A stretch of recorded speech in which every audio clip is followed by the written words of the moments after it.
Have you ever watched someone you care about walk straight toward a cliff in life, feeling your heart pounding in your chest, and yet you swallowed the words that rose to your lips? Have you ever shot out a so-called honest reminder in anger, only to watch the relationship crack and then lie awake at night, wondering if your truth actually hurt more than it helped? Welcome back to the channel, my friend. I am your host, and here we explore awakening, wisdom, karma, compassion, spiritual practice, and the subtle ways our everyday choices shape our destiny. Today we are going to look right into a question that every sincere person, especially every spiritual practitioner, eventually has to face when you see someone else clearly making a mistake. Should you point it out, or should you stay silent and mind your own business? And if you do decide to speak, how can you speak in a way that does not create more negative karma, but instead plants the seeds of wisdom and kindness for both of you? The original text we are expanding from gives a very down-to-earth exploration of this question through everyday scenes: a young co-worker who keeps procrastinating, a child addicted to mobile games, family members who repeat harmful patterns, colleagues who bully others. It asks, very honestly, if I remain silent, am I actually letting them drift toward suffering? But if I speak in the wrong way, am I creating new pain and new karmic knots? The key ideas woven through that piece are simple but profound. First, before we correct anyone, we must examine our own heart. Is our intention genuinely compassionate, or are we just annoyed and eager to vent? Second, even when the intention is good, we must look at timing, relationship, and method. Right words shouted at the wrong time in the wrong tone can still turn into sharp weapon. Third, we need to understand that advising someone is not about controlling their destiny. It is about doing our best, then respecting cause and effect in their own karmic path. So in this long-form script, I want to take those ideas and walk with you slowly through them, as if we were sitting together in a quiet corner, just talking. We will step into concrete stories, feel the tension from the inside, and see how Buddhist wisdom, combined with common sense and human warmth, can turn pointing out faults from a weapon of judgment into a practice of compassion, humility, and shared awakening. Imagine this scene. It is late at night. Your teenage son is in his room, the glow of his phone lighting up his face. You hear rapid tapping sounds. He is deep in some online game, shouting at teammates who you cannot see. You look at the time. Midnight. 1 o'clock. 2 o'clock. Tomorrow he has school. Recently his grades have been dropping. His temper is getting shorter, and his dark circles are getting deeper. You stand outside his door, your chest tight with a mixture of worry and anger. Part of you wants to kick the door open and shout, if you keep going like this, your whole life will be ruined. Another part of you hesitates. You remember the last time you yelled. He slammed the door in your face and locked himself inside, and the distance between you grew wider. That doorway, that moment of breathing in undoubt, is exactly where the question of should I speak or not burns the hottest. Or you might be in an office instead of a home. There is a young colleague. Let us call him Jason. Jason is friendly, funny, and eager to please. But he has one big problem: he always procrastinates. Every time the manager assigns a task, he nods enthusiastically, says, "No problem, leave it to me," then spends the first few days chatting, scrolling on his phone, or fiddling with tiny details that do not matter. When the deadline looms, he panics, rushes everything, and ends up turning in sloppy work. The manager starts to lose patience. You can see where this is going. If nothing changes, Jason will soon be labeled unreliable. That label will follow him for years. You watch this pattern repeat again and again. You have more experience. You have been through the pain of being called out for low performance. You know that a few adjustments in Jason's habits could completely change his future. But you also know he is proud and sensitive. If you point it out directly, you have a procrastination problem. He might feel attacked, embarrassed, and distant. If you say nothing, you will be standing on the shore watching someone drift toward a whirlpool. Have you ever been in that position? Seeing clearly what another person cannot see, almost feeling like you are watching them walk in slow motion into a trap, while your mind argues with itself. If I say something, they might hate me. If I do not say anything, I might hate myself later for being a coward. This is not just a social skill issue. It is a spiritual issue. It is about how we relate to karma and compassion. It is about whether we turn the knowledge of right and wrong into a sword we swing at others, or into a mirror that humbles us, softens us, and then maybe, when the conditions are right, allows us to gently guide others. One of the first questions that Buddhist wisdom invites us to ask is brutally simple when you are eager to point out someone else's mistake. What is really driving you inside? Is it genuine compassion? A heart that cannot bear to see them suffer? Or is it irritation, anger, or even a subtle sense of superiority? The feeling of I am more disciplined, I am more awake, I know what is right. If we are honest, many times our so-called righteous indignation is actually just our ego dressing up in spiritual clothes. We say, I am only telling the truth, but inside, there is a strong taste of how can you be so stupid. We say, I am helping you not create bad karma, but inside, there is a secret enjoyment in being the one who knows better. Buddhist teachings constantly bring us back to the heart. In the teachings on karma, it is said that the intention behind an action is the core of that action. The same sentence, what you are doing is harmful, can be a seed of compassion or a seed of harm, depending on the mind that speaks it. So the first step, whenever you feel the urge to correct someone, is to pause and look inside. That pause itself is a form of mindfulness. Ask yourself quietly, right now, am I speaking from love or from irritation?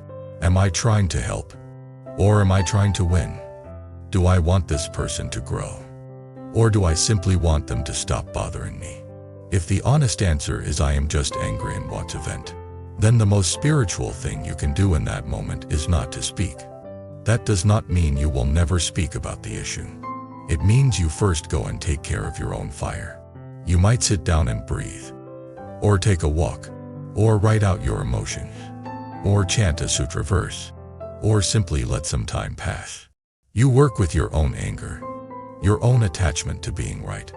When the flame has cooled into a warm concern instead of a sharp blaze, then you are much closer to speaking from compassion instead of from ego. There is an old story that illustrates this kind of inner work. A young monk in a monastery had recently learned some basic doctrines about right speech and karma. Full of fresh enthusiasm, he started to see every one's faults. He noticed how one senior monk liked to show off his knowledge, how another loved to gossip, how another was always late for chanting. Everywhere he looked, he saw something to criticize. He went to the abbot and complained, "Master, the monks here are so careless about their practice. Should I not correct them? Should I not help them purify their conduct?" The abbot looked at him for a long moment and said gently, "For 1 month, practice not speaking about anyone's faults at all. Not in front of them, not behind their back, not even in passing. After 1 month, come back and we will discuss again." The young monk agreed, secretly thinking, "This will be easy. I will just keep my mouth shut." The first few days were torture. He would see someone break a small rule and his tongue would itch to comment. Instead, he forced himself to stay silent. At night, he would internally grumble and rehearse what he wanted to say. Slowly, he became aware of how restless and judgmental his mind actually was. After a couple of weeks, something began to shift. He started noticing that the people he criticized most harshly were actually mirrors for his own weaknesses. The monk who loved to show off reminded him of his own hunger for praise. The one who gossiped was not so different from him when he complained. The late one was not much worse than his own laziness before he entered monastic life. His indignation softened into empathy. Instead of thinking, How can they be like this? He began to think. I am like this too. We are all struggling in our own ways. When the month ended, he went back to the abbot. The abbot asked, "Do you still feel eager to correct everyone?" The young monk bowed his head and replied, "Now I feel I have plenty to correct in myself first. If I ever speak to others about their faults in the future, I will do it from the sense that we are fellow travelers, not from a pedestal." This story does not say, "Never correct anyone." It says, "Turn the spotlight inward first. Let the awareness of others' mistakes become a mirror to refine your own mind." This is deeply aligned with the teaching that all outer situations are opportunities to practice. When we see greed or anger in others, if we immediately attack, we miss the chance to see our own seeds of greed and anger. When we gently acknowledge, "I have that too," then any advice we give later will carry the humility and tenderness of someone who knows they are not above the person they are speaking to. After examining intention, the next question is about condition. Are the conditions ripe for your words to land in a helpful way? Spiritual texts often speak about skillful means, which simply means choosing the right method at the right time for the right person. Even the best medicine, given in the wrong dose at the wrong moment, can make the patient worse. Think again about Jason, the procrastinating co-worker. If you march up to him in front of everyone and say loudly, "You are always procrastinating. If you keep going like this, you will destroy your career," what will happen? Most likely his face will flush with embarrassment. He might defend himself, argue, or silently resent you. The message, "I care about your future," will be drowned out by the message, "You are humiliating me." Instead, imagine you first build a little trust with him. You occasionally help him with small tasks. You listen when he talks about his interests and struggles. One day, after work, when the atmosphere is relaxed, you say quietly, "Can I share something I have learned the hard way?" You tell him a story about your younger self, making similar mistakes, rushing at the last minute, suffering criticism, and realizing that your own habits were the root. You do not attack him. You offer your own experience as a mirror. Then you gently ask, "Do you notice something like this happening with you too?" Now the same point is made, but the energy is completely different. He may not change overnight, but he will feel your concern instead of your judgment. In Buddhism, there is a teaching about the 4 factors that make speech wholesome: truth, kindness, benefit, and harmony. True speech means you do not exaggerate or invent. Kind speech means your tone is gentle and your words are not cutting.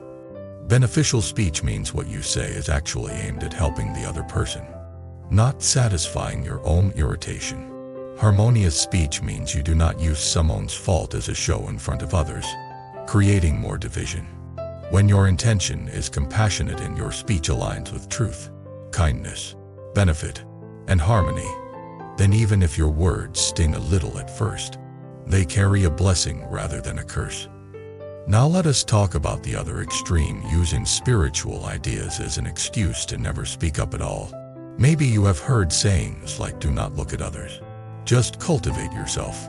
This is powerful guidance, and very necessary when our main habit has been to criticize everyone else while ignoring our own mind. But like all teachings, it can be misused. If we see someone openly harming others, and we say, "I only focus on myself, I stay out of it," are we truly practicing wisdom?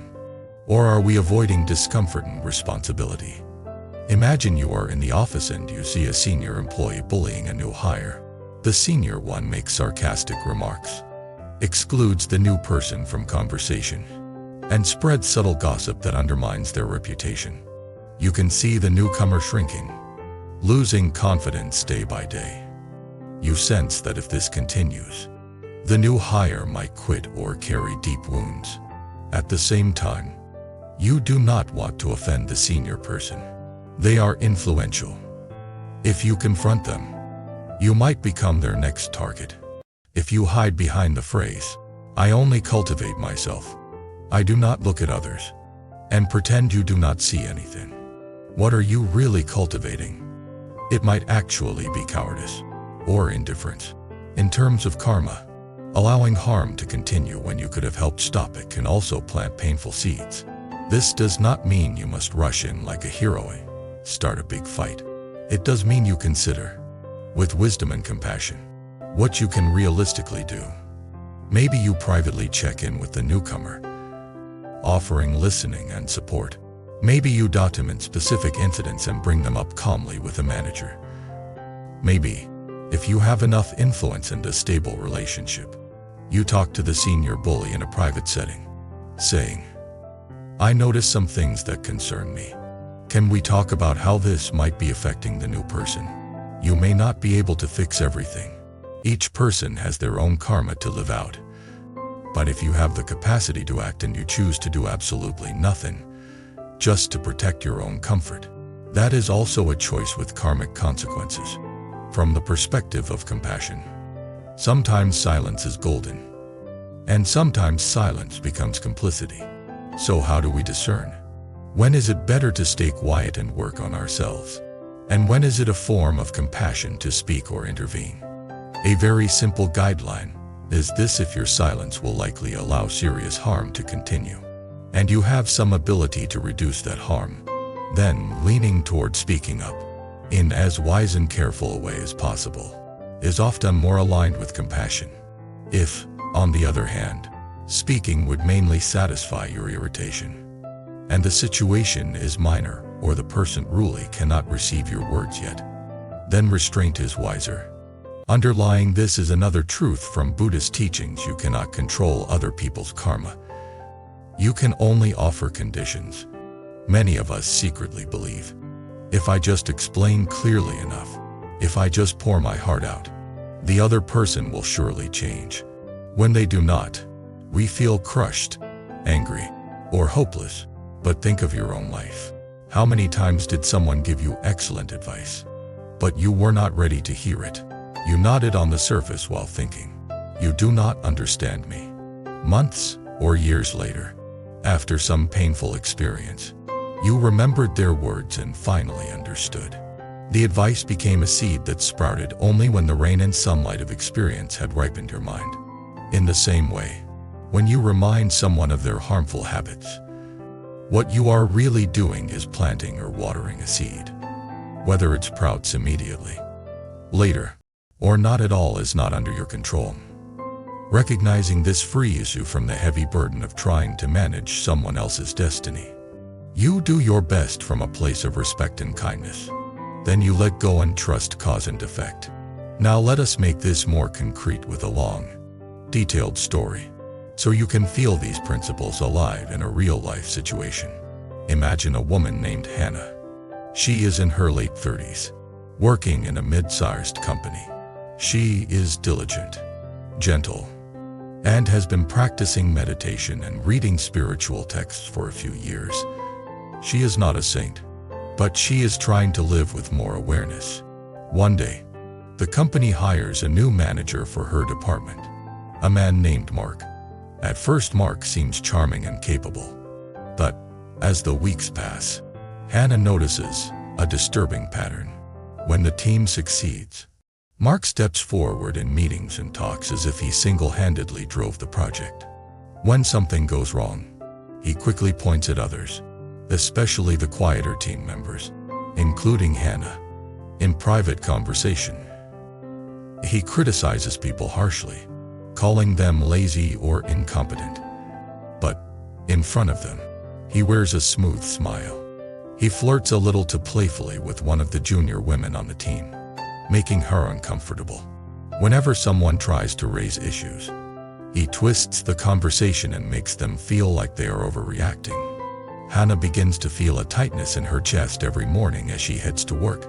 Her stomach knots during meetings. She is angry at Mark's behavior. She is sad for her colleagues, especially the shy ones who take his words to heart. At the same time, she fears conflict. She remembers a childhood filled with shouting and broken plates. For years she has practiced staying calm and avoiding fights. Her spiritual side whispers, "Observe your emotions. Do not cling to anger. Everyone is conditioned by karma.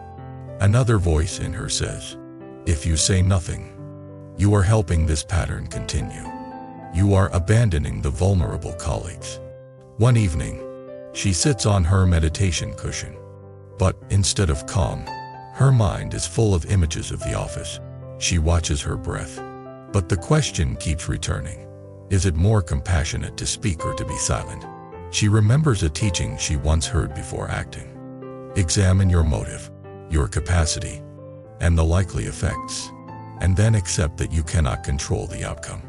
So she starts from motive.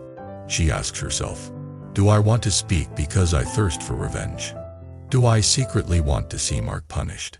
She looks honestly and sees that, yes, a part of her wants him to be exposed and to suffer consequences. That part feels hot and tight.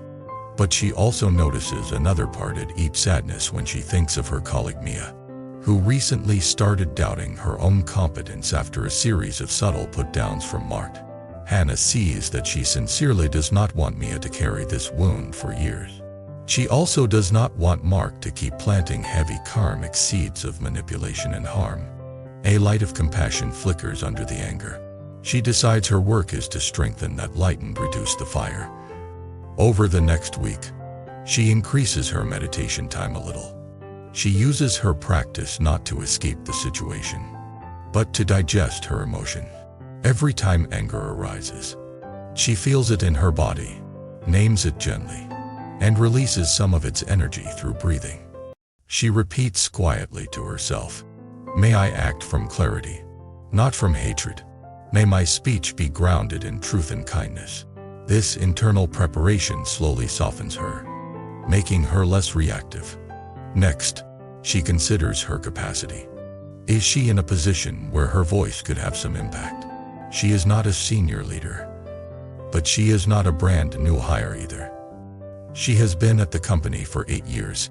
She has a decent relationship with HR and with one of the directors. She also has the trust of several colleagues. She realizes she is not powerless. She has some social capital she can use. She also considers the risk. If she speaks up clumsily, Mark might retaliate, undermining her at work. She might face stress, maybe even career damage. She does not pretend these risks do not exist. But as she reflects, another question arises: if I stay silent only to protect my comfort, will I respect myself? Her heart answers, no. She decides on a multi-step, skillful approach instead of a dramatic confrontation.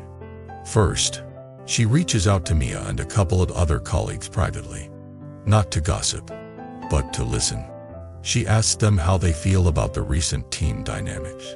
She discovers that they, too, have been feeling uneasy, confused, and in some cases, bullied. Some had thought they were alone in their perception. Just knowing someone else sees what they see brings them relief. Hannah does not rush to say, let's attack him together. Instead, she validates their feelings, shares a bit of her own, and asks, would you like to explore ways we can bring these concerns to the right channels in a common constructive way? By doing this, she is already practicing compassionate speech, honest, kind, beneficial, and oriented toward harmony, not toward creating factions. After gathering these perspectives and documenting specific examples, she requests a confidential meeting with the HR manager she trusts. In that meeting, she carefully describes patterns of behavior she has witnessed, presents the impact on morale and performance, and emphasizes that her wish is not to destroy Mark but to protect the team and support a healthier culture. She suggests possible steps: anonymous surveys, management training, clearer guidelines. She refuses to switch into character assassination. She focuses on behaviors and effects. In parallel, she also decides to speak to Mark himself, but in a limited, careful way. She chooses a moment when he is relatively relaxed. After a presentation that went well, she asks if they can talk briefly. In their one-on-one, she first acknowledges his strengths. You are very good at presenting our team's work and at negotiating with clients. Then she says, there is something I have noticed and I want to share because I care about the team and about you. Sometimes the way feedback is given in meetings, especially in front of others, seems to leave people feeling humiliated instead of supported.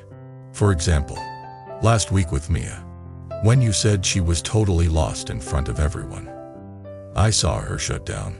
I know you want high performance, but I wonder if there might be a more encouraging way to say that. Mark's face hardens. For a moment, Hannah feels fear, but she has prepared her mind. She holds her ground, breathing steadily. She does not attack his character. She describes, in concrete terms, what she saw and how it affected the team. She ends with, I could be wrong, and I am open to your perspective. I am sharing this because I believe our team could be even stronger with a different approach.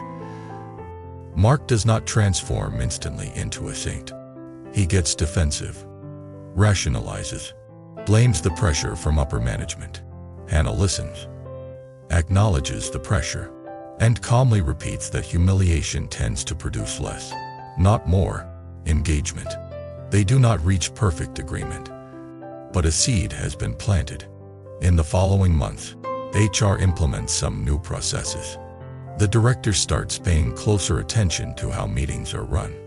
Mark moderates some of his harshest habits, partly because he realizes people are watching. Some issues persist, and eventually he is moved to a role with less direct people management.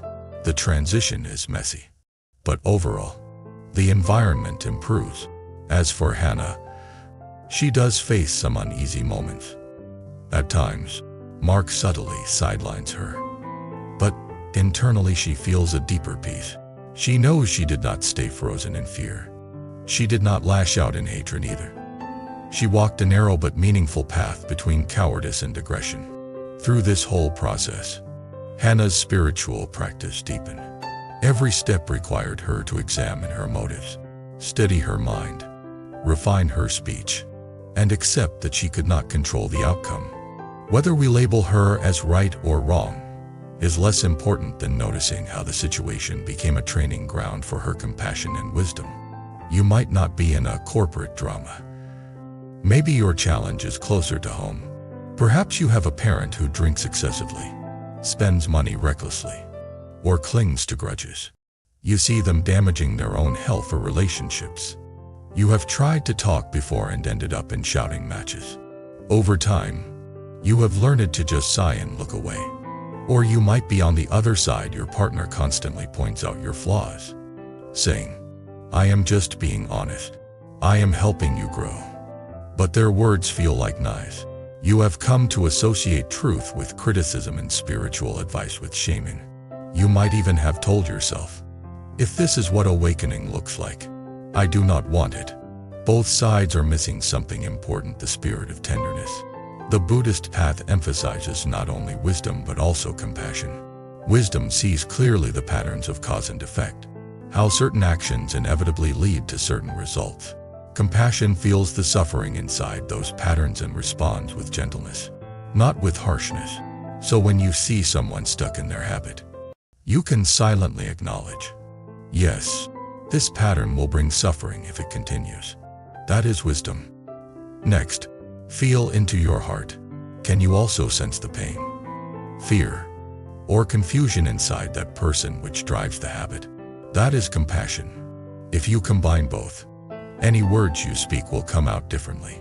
For instance, instead of telling your game-addicted child, you are wasting your life, you will become useless, you might say, I see that you really enjoy this game, and I understand that it helps you relieve stress. At the same time, I notice you are exhausted in the morning and your mood is worse. I am worried that if this continues, it will be harder for you to chase the dreams you told me about. Can we talk about how to balance your hobbies and your responsibilities so you can enjoy both? The message is still, this behavior has consequences, but it is wrapped in a feeling of understanding rather than condemnation. Sometimes the most skillful way to correct someone is not even through direct advice, but through living example. Think of a family where one person starts practicing mindfulness. Instead of lecturing everyone about their anger and greed, they quietly begin changing how they themselves react. When others shout, they breathe and reply calmly. When others gossip, they gently steer the conversation. Over time, the atmosphere shifts. People begin to feel, without being told, it is possible to handle conflict differently. They may even ask, "How do you stay so calm?" At that moment, your sharing comes as a response to their curiosity, not as a forced lesson. This is teaching without preaching. Of course, this does not solve every situation. Sometimes, even with the best intention and the gentlest words, your advice will be rejected. Someone might snap, "Who are you to talk?" or burst into tears, or shut down completely. This does not mean you have failed. It simply means that, in that moment, their mind is not ready. It may be too fearful, too entangled in its own karma. In those moments, your practice is to let go of the attachment to results and to continue to hold a kind attitude. You might say, "I see this is hard to talk about. I will not push you. I just want you to know I care and I am here if you ever want to discuss it." Then you really let it rest.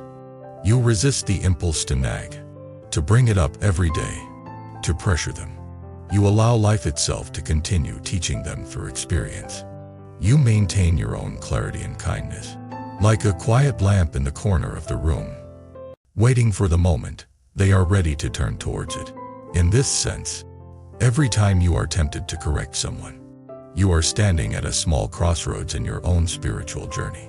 One path is to indulge the ego, to use your insight as a whip, to gain a feeling of superiority, to discharge your frustration. The other path is to refine your motive, to speak or remain silent from compassion and respect, and to trust the larger flow of karma. Choosing the second path, even once, slightly alters your destiny. It strengthens the part of you that lives from awakened awareness rather than from reactivity. Now, let us turn to you directly. Think back on your own life. Can you remember a time when someone's honest but kind reminder saved you from falling deeper into a pit? Maybe it was a teacher who told you, "I see your talent, but your laziness will hold you back if you do not change," in a tone that was firm but supportive. Maybe it was a friend who gently asked, "Have you noticed how you keep attracting the same kind of painful relationship?" What do you think that says about your inner pattern? At first you might have bristled, but later, in a quiet moment, their words landed. They planted a question that would not go away. And that question became the doorway to a new level of understanding. Can you also remember a time when you regret not speaking up? Perhaps you watched a friend spiral into addiction, but you were afraid to be the bad guy. So you smiled and stayed on the surface. Years later, after things got worse, you thought, "If only I had had the courage to say something earlier." That ache is also a teacher. It shows you the cost of silence when silence is driven by fear rather than by wisdom. On the other side, can you remember when your tongue was faster than your heart? Maybe in a moment of anger you threw someone's weakness in their face, claiming you were just being real. The look in their eyes still haunts you. That too is part of your karmic classroom. It invites you not to drown in guilt, but to commit to greater care, to transform your mouth from a weapon into a tool for healing. Spiritual practice is not just about what happens on the cushion or in the temple. It is about these ordinary, messy, human moments at the dinner table, in the office, over text messages and phone calls. In many ways, the mouth is one of the main arenas where our karma is created moment by moment. What we say today shapes relationships, trust, opportunities, and even our own self-image tomorrow. So the next time you see someone making a mistake, feel your body, notice your heart, ask quietly, "What is moving me right now? Is this moment calling for speech or for silence? If I speak, can I ground my words in truth, kindness, benefit, and harmony? If I stay silent, am I doing so out of fear, or because I truly see that speaking now would cause more harm than good?" You will not always answer perfectly. None of us do. but even asking the question is already a step on the path. As we come toward the end of this script, I want to gather the threads we have been weaving and hold them up to the light together.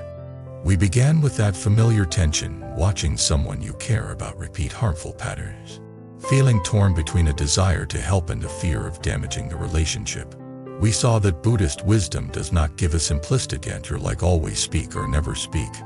Instead, it invites us into a more subtle discernment. First, we look at our motive.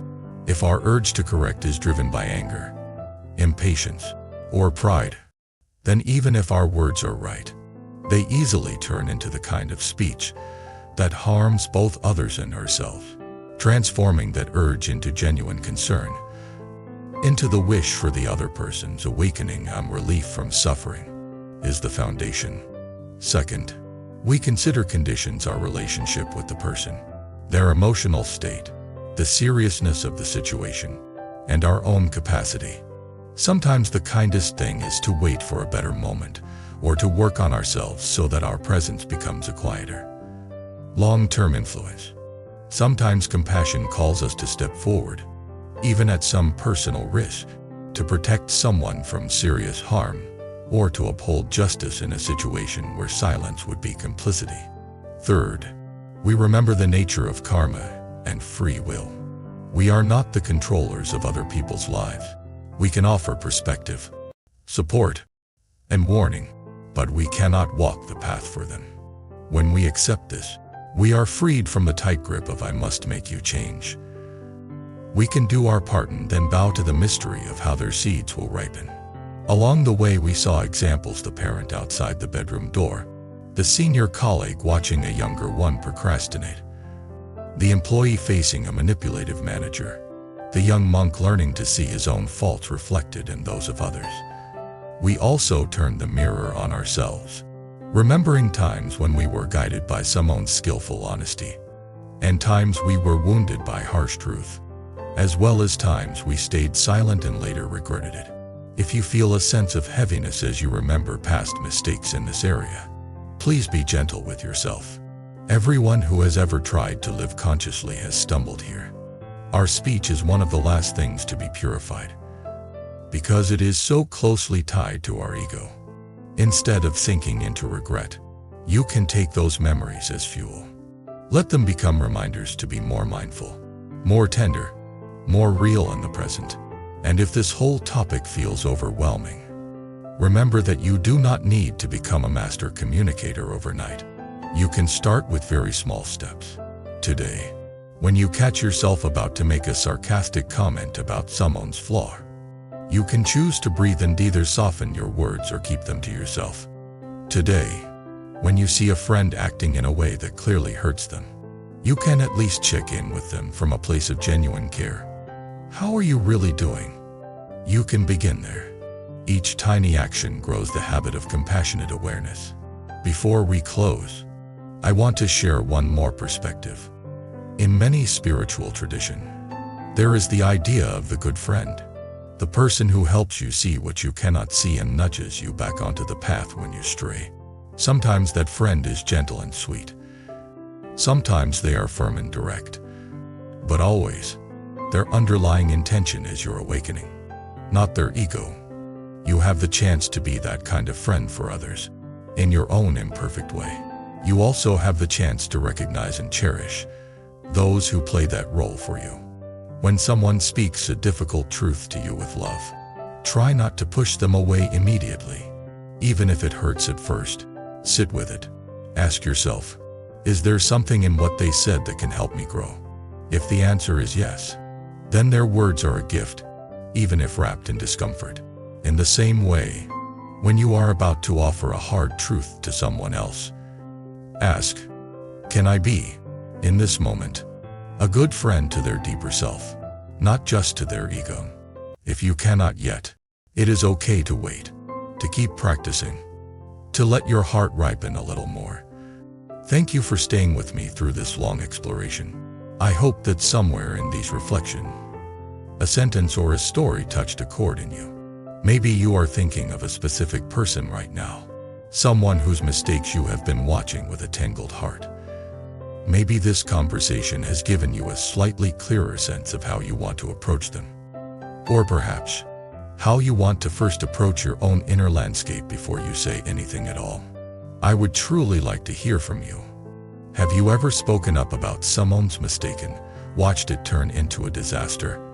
Have you ever stayed silent and later wished you had been braver?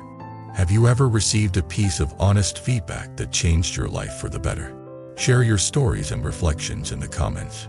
Your experience might be exactly what another person needs to hear to find their way through a similar crossroads. If this script resonated with you, if it brought you even a small moment of clarity or comfort, please consider supporting the channel. You can like this video, subscribe, leave a thoughtful comment, or if you feel moved, join as a member to help sustain this space. Every action you take helps this little corner of wisdom and reflection reach more people who are out there, perhaps right now, wrestling with the same questions in the quiet of their hearts. Thank you again for your presence. May you learn, day by day, how to see the mistakes of others and your own with more wisdom, more compassion, and more humility. May your words become a source of healing rather than harm. May your silence, when you choose it, be a silence filled with understanding rather than fear. And may every encounter, every difficult conversation, become part of your path toward deeper awakening and a more gentle destiny. There are moments when you see something and your heart simply whispers, "This one is meant for me." Bracelet carries more than beads. It carries intention, protection, and quiet strength. Something to guide your thoughts and keep your spirit steady. If you felt that gentle pull toward any of the bracelets shown, the purchase link is waiting in the description, and the full collection is displayed on our channel store. Follow your intuition. It rarely leads you wrong.